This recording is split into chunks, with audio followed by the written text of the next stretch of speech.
to another spot that we were teasing earlier, the Indianapolis Colts. They fired Frank Reich midseason, and they went out and got Shane Steichen, the Eagles' offensive coordinator. Was a big part of Jalen Hurts' development, and he also was I believe that worked.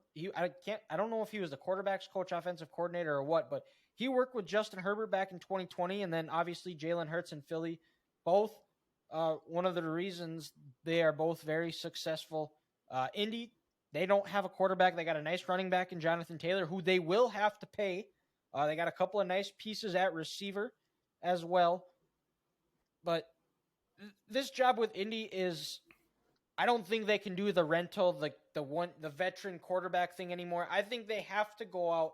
They have to draft and develop a quarterback. None of this bring in a Derek Carr or anything like that. They've done that. It hasn't worked. Go out, develop a quarterback, bring him along. There might be some growing pains, but there always is going to be. This is a roster that could compete in a wide open AFC South, like the same thing we said with Houston. I'm going to disagree a little bit here. I feel like this would be a little different where Derek Carr, Jimmy Garoppolo, I don't think they're at the end of their careers like Phillip Rivers and Matt Ryan were. I think they would actually be almost a perfect little bridge to, say, a Will Levis, an athletic guy that can get out of the pocket like a Jalen Hurts. Obviously wasn't as good as Hurts in college, but he has some intangibles you can't really teach that these guys love now. You're big. They're rocket arms. Like, can get out of the pocket. They can move. And that's honestly basically what he's done the last couple of years with both Herbert and Hurts. I think it'd be perfect to bring him in, maybe not a Derek Carr, but maybe a Garoppolo that has kind of already been used to the whole grooming process. He can deal with it. He's faced that pressure multiple times now. Whether he wants to do it, I have no idea. But I think Steichen would be the guy to be able to pull this off. That's kind of what I was going to think, Ethan, is like, with same thing with Jimmy Garoppolo, is like, I don't know if he wants to be a part of another grooming process. I think he wants to go out and prove to be the guy, but it's the same thing like with Derek Carr. Like, I feel like he's also kind of at the end of his prime at the end too. I think you're better off just drafting a guy and going with taking those growing pains. I'll say this about, if you ask me, if we're talking about having a veteran here for the Colts, I'd take Derek Carr over Jimmy Garoppolo. We've seen Jimmy Garoppolo with a top 5 defense and a top 5 head coach. He's not the guy. And I'm not calling Shane Steichen a top 5 head coach. But with this Colts roster that they have in place with this defense, that should be, at least middle of the road.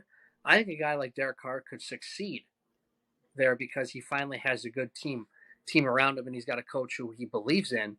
But I'm with you, Dylan. I think Indy, this is just settling up for a young guy, and to me, it's either going to be Bryce Young or Will Levis, just because Levis and Herbert, they're almost kind of the same person. They're like 6'5", 6'6".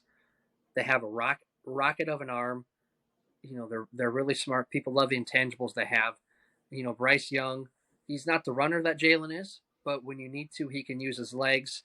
He's played in a pro system these last 2 years under Bill O'Brien at Alabama. And if you heard what Jim Irsay said a couple of weeks ago about the Colts quarterback situation, he goes, that young Alabama quarterback looked pretty good. So, and also with Houston at 2, and with the Colts and Houston, both being in the AFC South, do they just try to be petty and take Bryce Young at 1 and trade with the Bears? That'll be an interesting thing. But I think Shane will want to get his hands on a young, raw quarterback who hasn't been in the NFL before, so he doesn't have to teach an old dog new tricks, and he can kind of build his offense around this young player. Where also, again, you could build this Colts team on the quarterback on a rookie deal. So when you have to pay Jonathan Taylor, and you got Shaquille Leonard, you're not paying your starting quarterback $25 million plus a year either. Yeah, another person too, I think, with the quarterback is possibly an Anthony Richardson, a guy that's really good with his legs, inconsistent as a passer, but I think Steichen, what he did with Jalen Hurts in Philly, because he was the play caller for Both years. for a year and a half, and that's really where you saw the progression of Jalen Hurts. Was when Steichen took over as the play caller, and you saw him take those steps. I think Anthony Richardson is also in play here for the Colts. What pick do they have? 4. 3. No, 4. Or 4. They're 4. They would have Yeah. to trade down if they're going to take Richardson. Then there's no Yeah. way. Yeah, I'm with you. I think it really all depends. If they stay at 4, they're probably taking Stroud or Levis because Young's not going to be there. But if they're head over heels for Bryce Young, boy, they are going to have to pay a king's ransom to Chicago. Chicago's in the best spot in the league right now, pretty much. Oh, Chicago? Mm-hmm.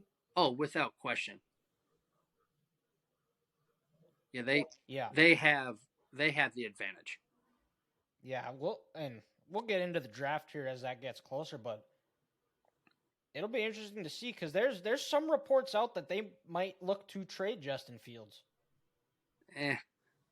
I think they're saying that they're playing chess here. You spent 2 years could building be. a team around him. I don't think you're just going to say, screw it, we're moving on. Because remember, a lot of the Bears' losses last year wasn't because that offense was bad. They just gave up 35 points a game. Mm-hmm. Justin Fields and that offense put up a lot of points. They just gave up a lot of points at the defensive side of the football. Yeah, and well, they got to get some better receivers. They got $100 million in cap space. Yeah.